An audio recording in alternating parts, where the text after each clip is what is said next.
So Leo, here we have a very special 3500 GT, extremely early car, which has differences from standard ones. Please tell us about those differences. Yeah, this is, as far as we know, the third oldest existing 3500 GT.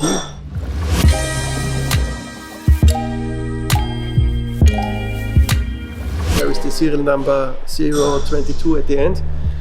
And first of all, when you look in the interior, you see that the firewall is very specific to the first approximately 50 cars, and this is one of those cars. Then when we dismantled the engine, we found camshafts in the engine which we have never found before, and they were set in a way that peak delivery was beyond 4,000 RPM, which gives us the very clear indication that possibly these camshafts have been taken out of a race engine. car, yeah. But definitely not for a customized engine. Then also the shape of the top of the head is very specific, very special to this car.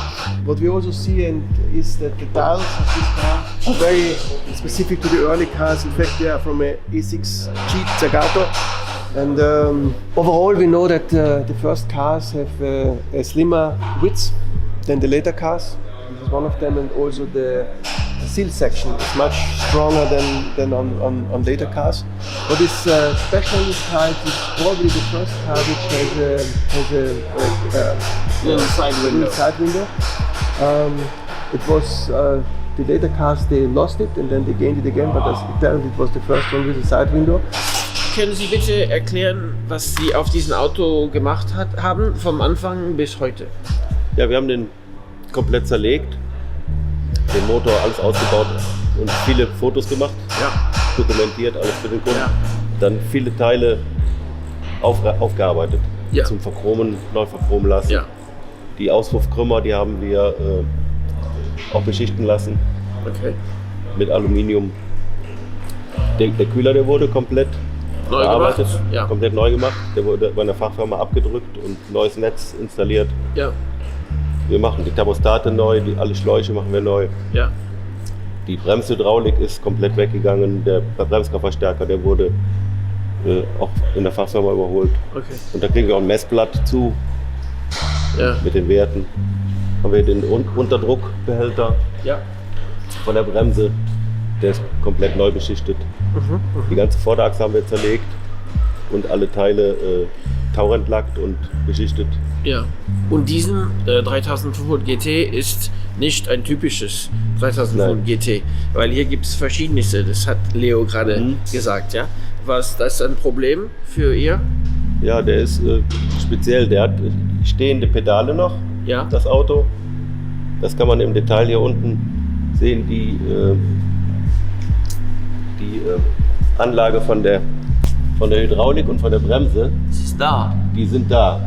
Und die Pedale, die stehen dann hier. Das ist also Ja. bei den späteren Modellen nicht mehr. Okay, okay. Ja, ja.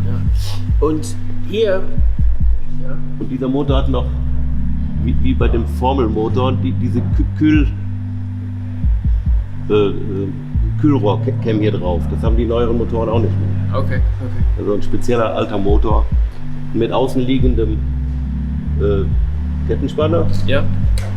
Unter den Vergasern liegt quer der Ölfilter. Das gibt es auch bei den späteren Modellen alles nicht mehr. Okay. What's also unique on this car, I forgot to mention before, the car came back in 1959 to the factory. Yes. And in the factory they converted from Drums to discs. discs, Yes. and they installed a 5-speed gearbox, and this is all documented. It was Big done change. in the factory. But it was done at the time, Yeah. so it's Yeah. acceptable. It's Yeah. part of the Yeah. car's official Part of the history. car's history. Und hier bei Herr Peschel, die Methode ist, dass ein Mann alleine macht das ganze Auto, ja? Okay. Und was ist Ihres Favoritteil und vielleicht das weniger Favoritteil der Arbeit? Ja, ich mache viel elektrische Sachen. Ja? Die Schalter und auch Hinterachsen. Ich mache eigentlich alles. Also ich bin nicht der Spezialist für Karosserie, Ja. für Body. Ja, verstehe. Da haben wir einen anderen Spezialisten für Türen einzustellen oder Ja, so Sachen. Da, das ist wie eine andere Sprache. ja, ja. Auch wenn ich was kleben muss mit Gummi oder so, da habe ich mehr an den Finger wie am Auto. Das ist also nicht mein Favorite. Ne? Okay. Aber ich bin mehr ein Mechaniker. Motoren bauen habe ich schon gemacht und Achsen. Okay.